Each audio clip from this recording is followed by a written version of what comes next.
Les gens ont peur d'aller voir des psys parce qu'ils ont peur des médocs. C'est peut-être ton cas, tu sais que c'est ce que tu devrais faire, de voir un professionnel, mais tu n'as aucune solution viable. Soit tu vas voir un psychiatre et du coup tu as la peur pour de médocs, soit tu as les psychologues, ah mais non, c'est pas remboursé par la sécu et t'as pas les moyens. Et évidemment, t'es mis à terre par une dépression ou un trouble anxieux, bah t'as pas les moyens parce que tu peux pas travailler en fait. Et cette vidéo, elle s'adresse aussi aux psychiatres directement, de la part d'un ancien patient qui reçoit maintenant beaucoup de messages d'abonnés. Et quand je les encourage, moi, à aller voir un psy, soit ils n'ont pas les moyens pour un psychologue, soit ils veulent pas aller voir un psychiatre parce qu'ils ont peur de ça. Ils ont peur qu'on les bourre de médoc. Et je suis absolument pas un mec anti-médoc. Ceux qui me suivent depuis un moment connaissent mon avis très nuancé sur la question. Les médicaments sont un atout majeur et sont parfois même nécessaires, mais pas tout le temps. Et soyons sérieux, plus de 7 millions de consommateurs d'antidépresseurs l'année dernière. 62% d'augmentation de consommation entre 2014 et 2021. Et je parle pas de cette catastrophe qui se profile avec le scandale des benzodiazépines,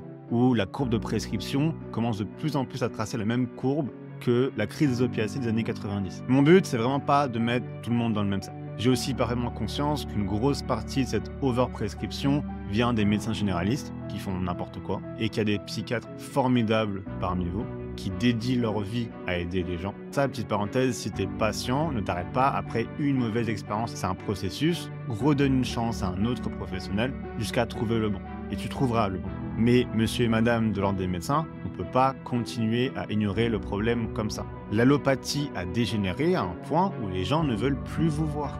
Et ils ont besoin de vous. Mais il en relève de votre responsabilité et de votre serment d'Hippocrate de corriger le tir. S'il vous plaît, tout ce qu'on vous demande, c'est de doser. Et si vous le faites, je suis persuadé que les gens reprendront foi à aller vous consulter.